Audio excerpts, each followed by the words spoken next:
Telegram est aujourd'hui la seule application qui a des builds reproductibles open source pour Android et iOS. Pourquoi est-ce important?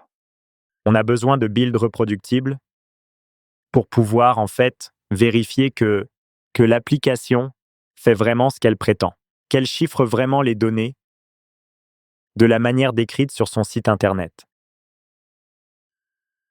Pour ça, il faut absolument que ton application soit open source, pour que n'importe quel chercheur puisse l'examiner.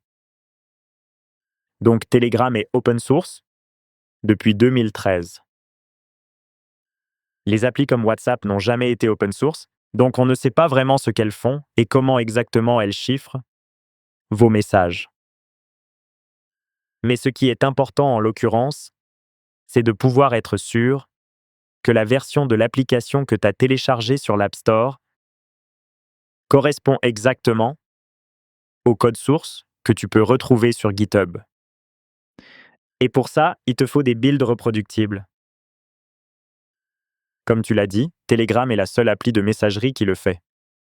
On permet aux gens de s'assurer que, tant sur Android que sur iOS, que le code source de Telegram sur GitHub et l'appli que tu utilises réellement sont la même application. Je pense que c'est incroyablement important, non seulement pour gagner la confiance des gens, mais aussi pour rester transparent à ce sujet.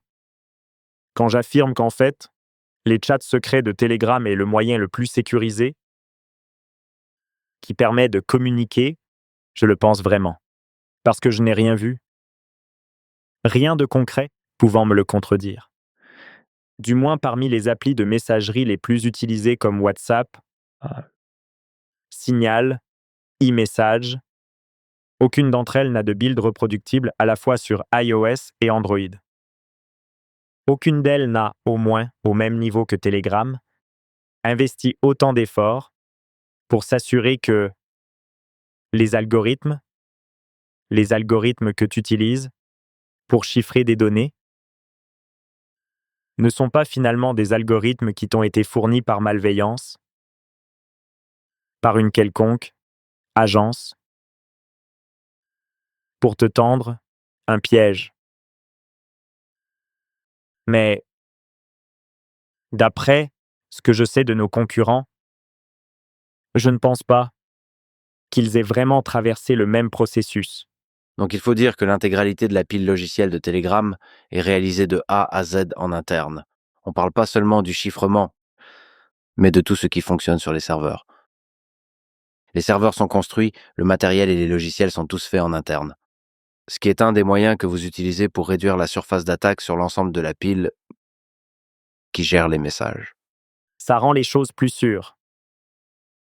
Parce que si les révélations de Snowden nous ont appris quoi que ce soit, c'est que très souvent, les outils, modules ou bibliothèques open source, utilisés par tout le monde, finissent par avoir certaines failles et problèmes de sécurité qui te rendent vulnérable. C'est aussi un moyen de s'assurer que tu fais les choses le plus efficacement possible.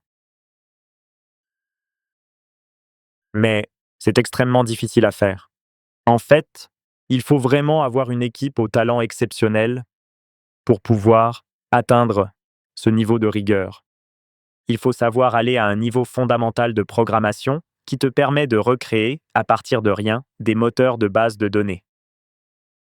Et des serveurs web, des langages de programmation, car le langage de programmation qu'on utilise pour le back-end, pour développer l'API pour les applications clientes, est également entièrement conçu par notre équipe. Ouais, réduire la dépendance aux bibliothèques open source est extrêmement difficile. La plupart des entreprises dépendent de ces bibliothèques open source. Je ne dirais pas qu'on en est complètement indépendant. On utilise Linux pour le back-end. Il n'y a pas moyen de l'éviter pour nous pour le moment. Mais en majeure partie, on parvient à être beaucoup plus autonome que la plupart des autres applis.